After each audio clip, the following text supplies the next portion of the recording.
வக்ஃபு சட்ட மசோதாவுக்கு எதிர்ப்பு தெரிவித்து தமிழ்நாட்டில் பல்வேறு இடங்களில் மெழுகுவர்த்தி ஏந்தி ஆர்ப்பாட்டம் நடைபெற்றது. கோவை உக்கடத்தில் எஸ்டிபிஐ கட்சியினர் ஆர்ப்பாட்டத்தில் ஈடுபட்டனர். பெண்கள் உட்பட 300க்கும் மேற்பட்டோர் கலந்து கொண்டு கையில் மெழுகுவர்த்தி ஏந்தி முழக்கங்கள் எழுப்பினர்.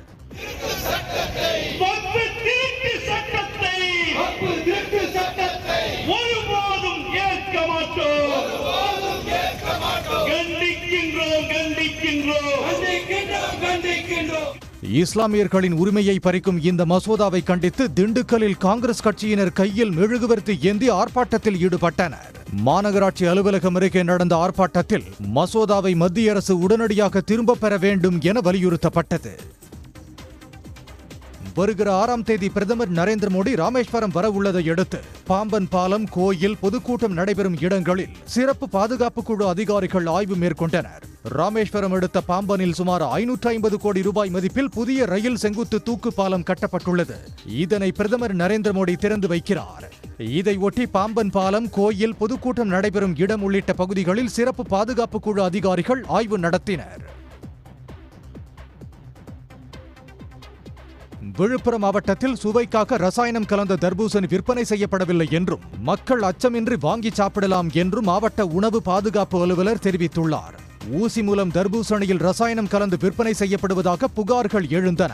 இதனால் பயிரிடப்பட்ட தர்பூசணிகள் கொள்முதல் செய்யப்படாததால் பாதிப்படைந்த விவசாயிகள் ஆய்வு செய்ய கோரி மனு அளித்தனர். இதனையடுத்து விழுப்புரம் மாவட்டத்தில் 200க்கும் மேற்பட்ட இடங்களில் உணவு பாதுகாப்புத்துறை அதிகாரிகள் ஆய்வு செய்தனர். ரசாயன பொருட்கள், கலர் செயற்கை நிறமூட்டிய ரசாயன பொருட்களோ அல்லது செயற்கை நிறமூட்டிய ஒரு இனிப்பு வகை கெமிக்கல் எதுவுமே கலக்கப்படவில்லை. இதுவரையும் கண்டறியப்படவும் இல்லை. கன்னியாகுமரி மாவட்டத்தில் டேட்டிங் செயலி மூலம் ஏமாற்றி பணம், நகைகளை பறிக்கும் கும்பலைச் சேர்ந்த 3 பேரை போலீசார் கைது செய்தனர். ஓரின சேர்க்கையாளர்கள் உபயோகிக்கும் டேட்டிங் செயலியில் தன்னிடம் பேசிய ஆண்ட்ரோ என்பவர் தனிமையில் சந்திக்க அழைத்து 10 சவரன் தங்க நகைகள், 50,000 பணம் உள்ளிட்டவற்றை பறித்துவிட்டதாக ஒருவர் போலீசில் புகார் அளித்தார். விவரங்களை வைத்து விசாரணை மேற்கொண்ட போலீசார் ஈத்தங்காடு பகுதியைச் சேர்ந்த ஆண்ட்ரோ, சூர்யா, அஜய் ஆகிய 3 இளைஞர்களை கைது செய்தனர். அரசு தொகுப்பு வீடுகள் கேட்டு திருவண்ணாமலை மாவட்டம் வந்தவாசி அடுத்த தேசூர் பேரூராட்சி முன் இருளர் இன மக்கள் போராட்டத்தில் ஈடுபட்டனர். இருளர் இன மக்களுக்கு 35 ஆண்டுகளுக்கு முன்பு வழங்கிய அரசு தொகுப்பு வீடுகள் சேதமடைந்துள்ளன. குழந்தைகளுடன் அச்சத்துடன் வாழ்ந்து வரும் தங்களுக்கு அரசு புதிய தொகுப்பு வீடுகளை கட்டித்தர வேண்டும் என்று அவர்கள் கோரிக்கை விடுத்துள்ளனர். வீட்டு உள்ள இருக்க முடியல, தலை எதுவுமே கிடையாது, எல்லாம் இடிஞ்சு விழுது. அதனால எல்லாம் கூரை போட்டுட்டு இருக்காங்க. நான் குழந்தை வச்சுட்டு ஒரு நாள் இருக்கும்போது எங்க வீடே இடிஞ்சு விழுது, குழந்தை மேல விழுது. நாங்க அதெல்லாம் என்ன பண்றதுன்னு தெரியல. அந்த வீட்டுல இருக்க முடியாம கூரை வீட்டுல வசிக்கிறோம் எல்லாருமே. எந்த ஒரு வசதியும் கிடையாது. எது கேட்டு மனு கொடுத்தாலும் நான் தரேன்னு சொல்றாங்க. அப்படி இல்லைன்னா உங்க ஊருக்கு கிடையாது, இது பேரூராட்சி, இதுக்கு கொடுக்க முடியாது அப்படின்றாங்க.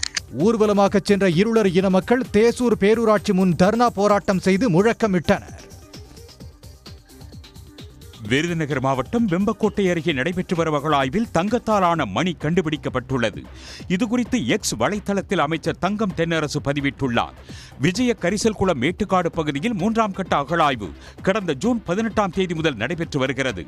இதுவரை பல அரிய வகை தொல்பொருட்கள் கிடைக்கப்பெற்ற நிலையில் தற்போது தங்கத்தால் செய்யப்பட்ட மணி ஒன்று கண்டெடுக்கப்பட்டுள்ளது. இதுகுறித்து தனது எக்ஸ் தள பக்கத்தில் பதிவிட்டுள்ள அமைச்சர் தங்கம் தென்னரசு, இதுவரை வெம்பக்கோட்டை அகழாய்வில் தங்கத்தால் செய்யப்பட்ட 7 தொல் பொருட்கள் கண்டெடுக்கப்பட்டுள்ளதாக கூறியுள்ளார். திருப்பூர் மாவட்டம் பல்லடம் அருகே காதலுக்கு எதிர்ப்பு தெரிவித்து கல்லூரி மாணவியை அண்ணனே அடித்துக் கொன்ற சம்பவத்தை கண்டித்து இந்திய ஜனநாயக வாலிபர் சங்கத்தினர் கொசவம்பாளையத்தில் போராட்டத்தில் ஈடுபட்டனர். அப்போது சாதிய ஆணவ கொலைகளை தடுக்க தனிச்சட்டம் கொண்டு வர வேண்டும் என்றும் அவர்கள் வலியுறுத்தினர். இது சாதிய ரீதியான பொருளாதார ஆணவ கொலை தான் அப்படிங்கிறத நாங்கள் எங்கள் கண்ணோட்டத்தில் நாங்கள் பார்க்குறோம். இதுக்கான முயற்சி, வழக்குக்கான முயற்சி, வழக்கில் எங்களை ஒரு பார்ட்டியாக சேர்த்து நாங்கள் நீதிமன்றத்தில் போராடுவோம் அப்படிங்கிறத தெரிவிச்சுக்கிறோம். சிஆர்பிஎஃப் வீரர் போல் நடித்து முதியோர் இல்லத்தில் பண மோசடியில் ஈடுபட்ட மர்ம நபரை போலீசார் தேடி வருகின்றனர். குமரி மாவட்டம் புண்ணியம் பகுதியில் இயங்கி வரும் முதியோர் இல்லத்திற்கு சிஆர்பிஎஃப் வீரர் என கூறிக்கொண்டு வந்த மர்ம நபர் குறைந்த விலைக்கு எலக்ட்ரானிக் பொருட்களை வாங்கித் தருவதாக கூறி நம்ப வைத்துள்ளார். முதியோர் இல்ல நிர்வாகியான ரகுராஜனை பைக்கில் உடன் அழைத்துச் சென்று அவரிடம் இருந்த 43,000 பறித்துக் கொண்டு வழியிலேயே இறக்கிவிட்டு தப்பித்துள்ளார்.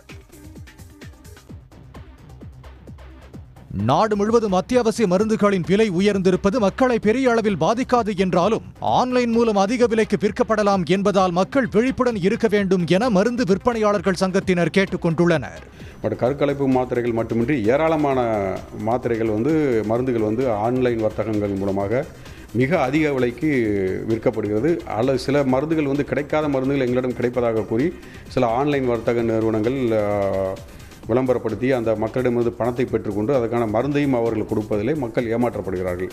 சர்க்கரை நோய், இதய நோய், தொற்று நோய்கள் உள்ளிட்ட 900க்கும் மேற்பட்ட அத்தியாவசிய மருந்துகளின் விலை உயர்ந்திருப்பது குறிப்பிடத்தக்கது.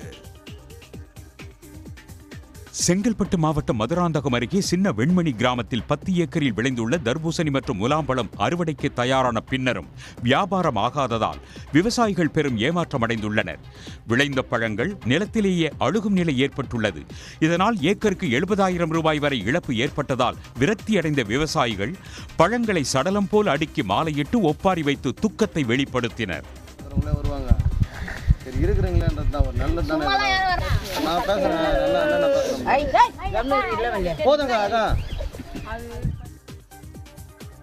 ஆன்லைனில் டிக்கெட் புக் செய்து அரசு பேருந்தில் பயணித்தவர்களுக்கு ஸ்கூட்டி, வண்ண தொலைக்காட்சி உள்ளிட்டவற்றை அமைச்சர் சிவசங்கர் பரிசாக வழங்கினார். கடந்த ஆண்டு நவம்பர் மாதம் 21ஆம் தேதி முதல் இந்த ஆண்டு ஜனவரி 20ஆம் தேதி வரை ஆன்லைனில் முன்பதிவு செய்து பயணித்த பயணிகளில் 2 பேர் குலுக்கல் முறையில் தேர்வு செய்யப்பட்டு அவர்களுக்கு பரிசுகள் வழங்கப்பட்டன. எஸ்சிடிசியில் நம்ம ஆன்லைனில் டிக்கெட் புக் பண்ணி இந்த இதை ஃபுல்லாக வாங்கினோம் டிக்கெட்டு.